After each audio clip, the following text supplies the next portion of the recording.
Quand on commence à vouloir investir, il y a une question qui revient toujours. Investir à la BRVM ou investir dans l'immobilier. D'un côté, on nous dit que l'immobilier est la meilleure manière de devenir riche.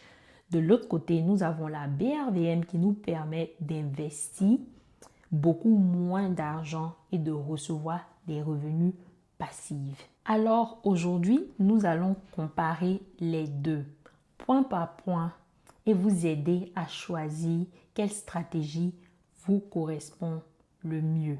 Alors, bienvenue chez la Geek de la finance personnelle où je vous apprends l'investissement simplifié. Aujourd'hui, nous allons comparer les deux options point par point et voir c'est quelle option qui est mieux pour votre situation. Alors, avant de commencer, j'aimerais vous demander de liker, de commenter, de partager et de cliquer la cloche de notification. Là, comme ça, quand j'ai de nouvelles vidéos, vous serez toujours connectés. Commençons par le critère le plus important, l'argent nécessaire pour débuter entre l'immobilier et la BRVM. Commençons par l'immobilier. Pour l'immobilier, il faut généralement plusieurs millions de francs CFA pour acheter des terrains ou construire sur un terrain déjà acheté ou donné par vos parents ou acheter un appartement. Il vous faut un grand capital. Et ça, c'est sans oublier les frais annexes comme le notaire, les taxes, l'entretien et les travaux éventuellement. Alors que à la BRVM, c'est totalement différent. Vous pouvez commencer avec quelques dizaines de milliers de francs CFA. Certaines actions, beaucoup même d'actions, coûtent moins de 10 000 francs CFA. Donc, si votre budget est limité, la BRVM gagne clairement cette question de combien faut-il pour commencer. Maintenant, passons à la deuxième question, la facilité d'accès. Aujourd'hui, on peut ouvrir un compte titre avec une SGI depuis l'étranger, depuis la diaspora. Et une fois que votre compte est ouvert, vous pouvez accéder votre compte titre à travers votre portable, votre tablette ou votre ordinateur. À l'inverse, quand vous achetez de l'immobilier, très souvent, vous devez faire des visites pour vous rassurer que on n'est pas en train de vous tourner en rond. Vous devez faire des vérifications administratives. Vous devez faire des démarches juridiques et parfois même le déplacement. Parce que si vous n'avez pas quelqu'un de confiance au pays qui peut vraiment faire ces démarches pour vous, vous devez prendre le billet d'avion, être sur place pour vous rassurer que tout se passe bien. Et lorsqu'on vit à l'étranger, c'est pas vraiment évident. C'est pas évident d'avoir des vacances. Ici, on les appelle les PTO. C'est pas évident d'avoir le PTO, d'acheter le billet d'avion et de partir pour faire ces démarches. Donc, sur la question de facilité d'accès, je pense bien que la BRVM gagne. Maintenant, en troisième partie, regardons les revenus passifs. Avec l'immobilier, vous pouvez recevoir des loyers. Mais attention, n'oublions pas les vacances locatives, les locataires difficiles, les charges diverses, les réparations. Le loyer n'est pas toujours garanti. Alors que à la BRVM, certaines compagnies versent des dividendes chaque année aux actionnaires. Vous n'avez pas besoin d'appeler, vous n'avez pas besoin de poser des questions. Les dividendes sont automatiquement versés sur votre compte titre. Donc, à la BRVM, vous recevez vos bénéfices sans avoir à gérer les locataires difficiles, les réparations d'eau à 2 heures du matin. Donc, je pense bien que sur ce point-ci, la BRVM gagne toujours. Donc là, nous sommes en 3 pour la BRVM, 0 pour l'immobilier. Étant en quatrième position, parlons risque. À la BRVM, j'ai pas envie de dire qu'il y a beaucoup de risques, mais il y a des risques. Vous pouvez payer une action aujourd'hui à 5 000 francs et demain, cette action peut chuter. C'est beaucoup possible. Mais je me dis qu'il n'y a pas vraiment d'investissement sans risque. Et puis, en plus, si vous êtes un investisseur à long terme, même si vous achetez une action aujourd'hui qui chute demain, vous ne devez pas paniquer parce que vous laissez votre argent dedans long terme. Et si vous avez déjà vu mes précédentes vidéos, on sait que les actions, ça monte, ça descend, ça monte, ça descend. Donc, de la même manière que c'est descendu, c'est comme ça que éventuellement ça va remonter. Mais on ne sait pas exactement quand. Mais je pense bien que avec l'immobilier, le risque est un peu plus bas parce que je peux dire que 90%, même 95% du temps, si vous achetez un bien immobilier, que ce soit un terrain, un appartement ou construire une maison, ça va toujours, année par année, ça va toujours continuer d'évoluer, à part si quelque chose de drastique se passe. Donc, quand on parle de risque, je pense bien que l'immobilier gagne parce que la probabilité que votre bien va baisser est très peu. Mais alors qu'à la BRVM, on monte et on descend.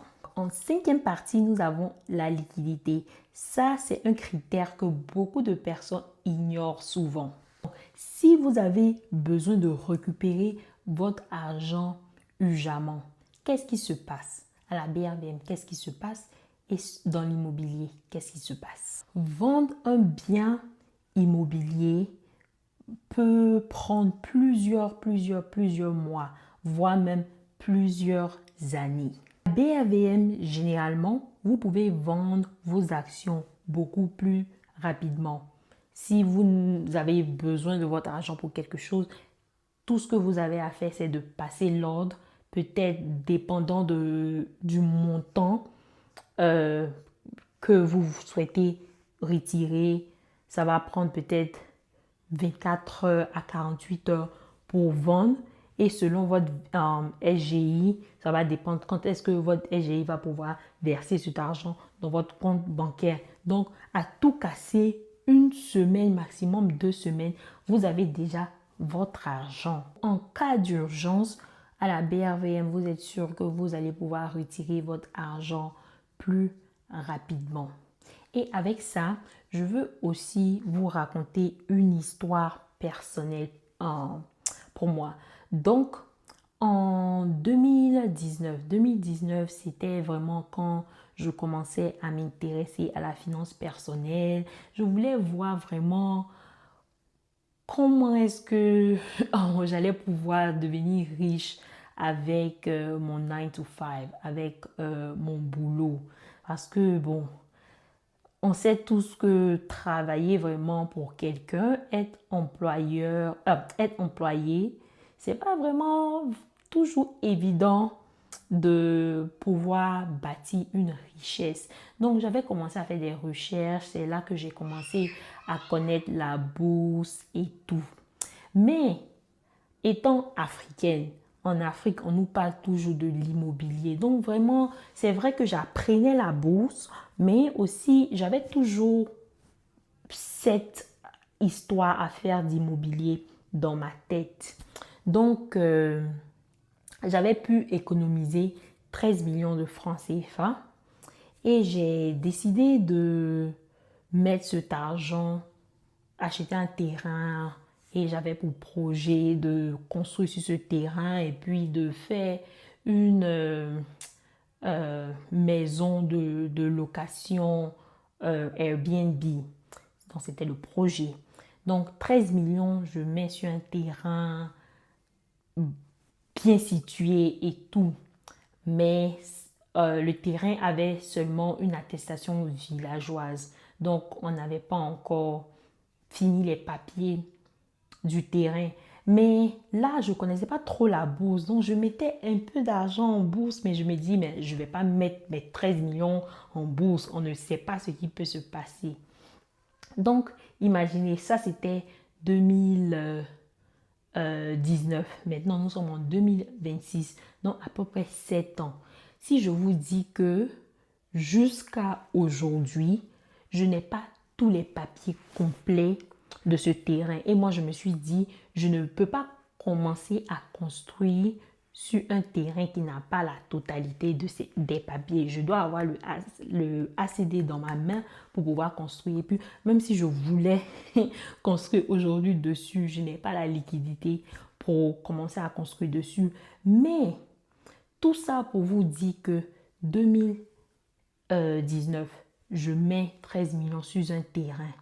Jusqu'à aujourd'hui, je n'ai toujours pas tous les papiers du terrain.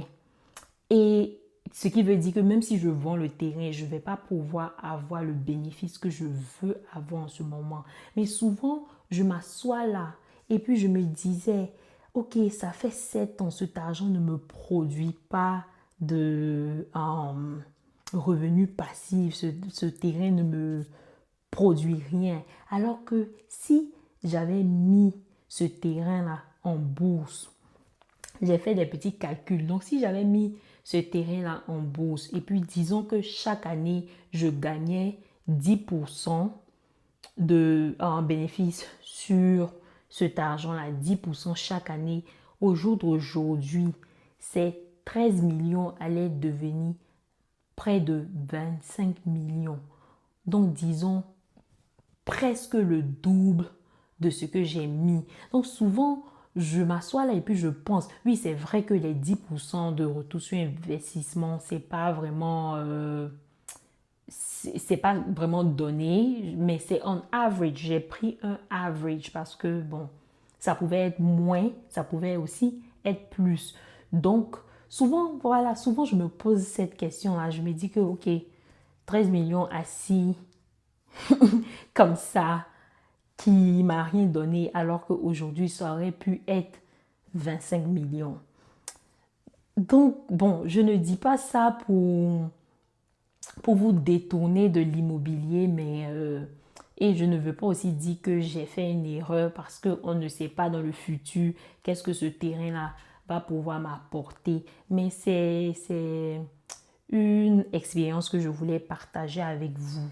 Donc, revenons à notre sujet qui est investir à la BRVM ou investir dans l'immobilier. Et ma réponse va peut-être vous choquer, mais je ne pense pas qu'il faut les opposer. Je ne pense pas qu'on doit choisir l'un ou l'autre. Moi, je pense très sincèrement que les deux ont leur place dans une stratégie patrimoine. Si vous commencez avec un petit capital, la BRVM est souvent le moyen le plus accessible pour commencer à investir. Dans mon cas, par exemple, comme ça, en 2019, je ne pense pas que l'achat du terrain a été très intelligent de ma part parce que je n'avais pas vraiment assez d'argent. Je pense que ça aurait été intelligent pour moi de mettre cet argent-là à la BRVM ou même à la bourse parce qu'en ce moment, je ne connaissais pas la BRVM, je connaissais seulement la bourse américaine. Donc, ça allait être intéressant pour moi de mettre cet argent-là dans la bourse, faire cet argent-là travailler pour moi, pouvoir grandir cet argent. Et maintenant, après, quand je me sens bien positionnée, maintenant prendre les dividendes ou prendre la plus-value de cet argent pour maintenant acheter un terrain. Maintenant, dites-moi en commentaire si vous avez 1 million de francs CFA aujourd'hui, qu'est-ce que vous allez faire? Investir à la BRVM ou investir dans l'immobilier? Merci de m'avoir regardé jusqu'à la fin. N'oubliez pas de liker, de commenter, de vous abonner et aussi cliquer la cloche de notification pour rester branché. Et merci pour tout l'amour que vous me donnez, tous les messages que je reçois. Je vous prépare vraiment quelque chose que je pense que vous allez aimer. Bon, j'espère, mais je vous prépare quelque chose. C'est une surprise que je vais vous dévoiler très bientôt. Merci et bisous.